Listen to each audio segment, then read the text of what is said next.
سلام، خیلی خوش اومدید به دوره وردپرس 2024. قراره توی اولین قسمت از این دوره من به این بپردازم که وردپرس چیه و چرا قراره از اون استفاده کنیم و چرا توی ایران انقدر محبوب وردپرس و راجع به مزیت‌ها و این داستان‌ها می‌خوایم صحبت کنیم. خب من وردپرس رو داخل گوگل سرچ کردم، یک سری دیتا به من داده. وردپرس بچه‌ها یک CMS و خیلی اینو میشنوید.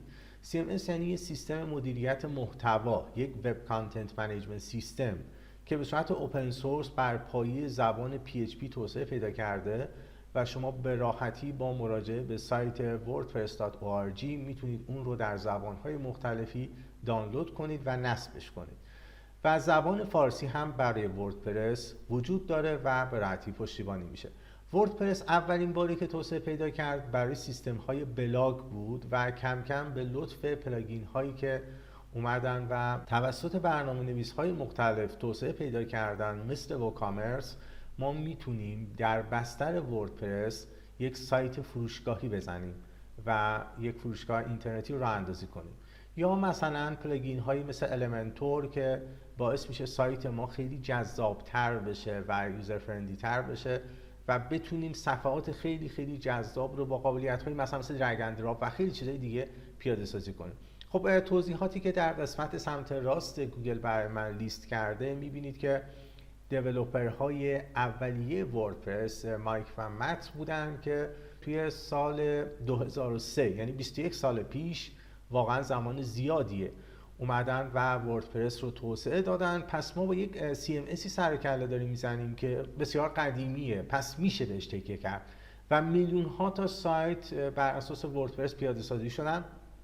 و جامعه زیادی داره باش کار میکنه و خب حجم قابل قبولی هم داره، 23 مگابایت، و روی سیستم عامل‌های مختلفی هم میشه اون رو پیاده سازی کرد. بچه‌ها روند ما برای کار کردن با وردپرس به این صورت خواهد بود که ما وردپرس رو و پلاگین های مد نظر خودمون رو دانلود میکنیم و روی لوکال روی سیستم خودمون نصب میکنیم، باش کار میکنیم. بعد از اینکه سایت ما کامل شد و ما اومدیم اون رو تست کردیم از لحاظ امنیت، از لحاظ اینکه پلاگین ها مختلف تنظیمات چه انجام دادیم داره درست کار میکنه، به اون ظاهر مد نظر خودمون رسیدیم، اون وقت یه سری دیتاهای پایه رو بارگذاری میکنیم و سایت که آماده شد اون زمان منبعش روی هاست و نمیام تمام کارهای خودم رو از همون اول روی هاست انجام بدم که پهنای باند زیادی رو مصرف کنم.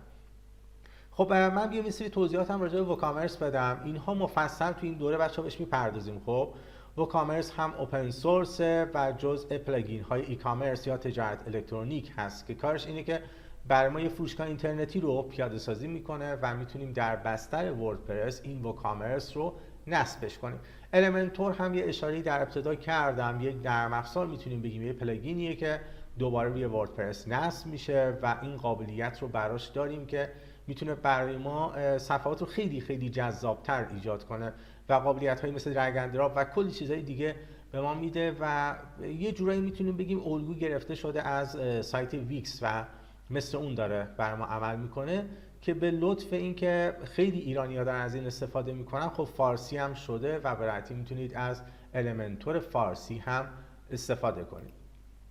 سایت اصلی وردپرس wordpress.org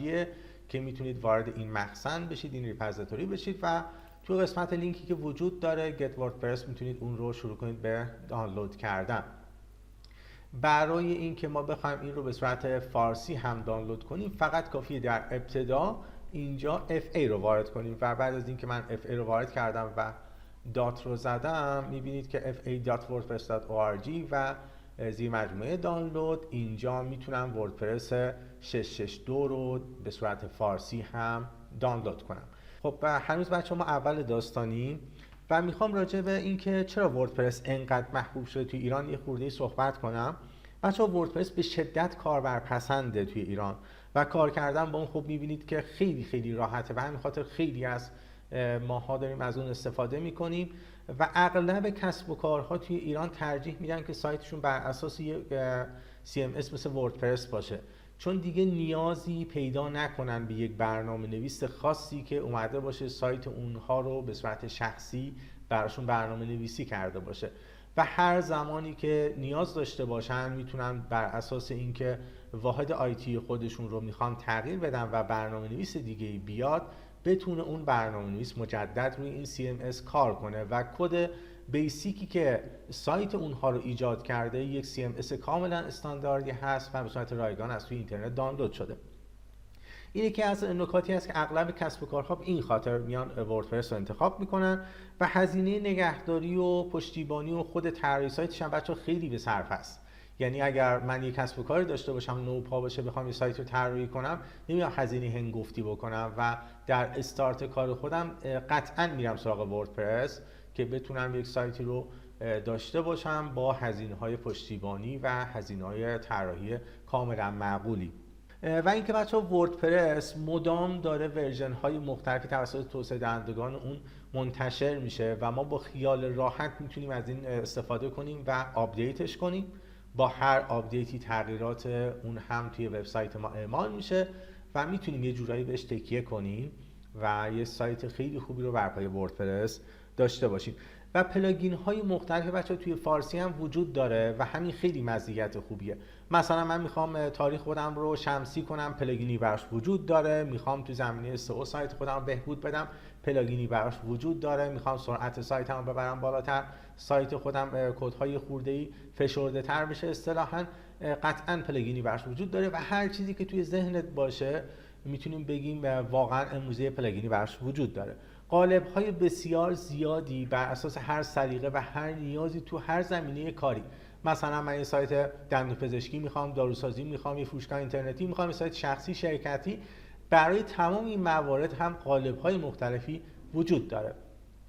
و نکته دیگه‌ای که بچه‌ها ما میتونیم بهش بپردازیم اینه که اغلب این قالب‌ها، پلاگین‌ها اومدن ترجمه شدن به فارسی، چون جامعه‌ای که داره از این استفاده میکنه خصوصا اغلب فارسی زبان هستن و ایرانی‌ها خیلی دارن ازش استفاده میکنن. با خیال راحت هم ما میتونیم سایت خودمون رو یا سایت مشتریمون بر پایه وردپرس پیاده سازی کنیم و به راحتی دنبال اون پلاگین یا قالب به زبان فارسی هم بگردیم. بریم وارد ویدیو بعدی بشیم که میخوام شروع کنم به دانلود و نصب نرم افزارهای پایه و وردپرس رو داشته باشیم و وارد کار بشیم و وارد توسعه وردپرس بشیم.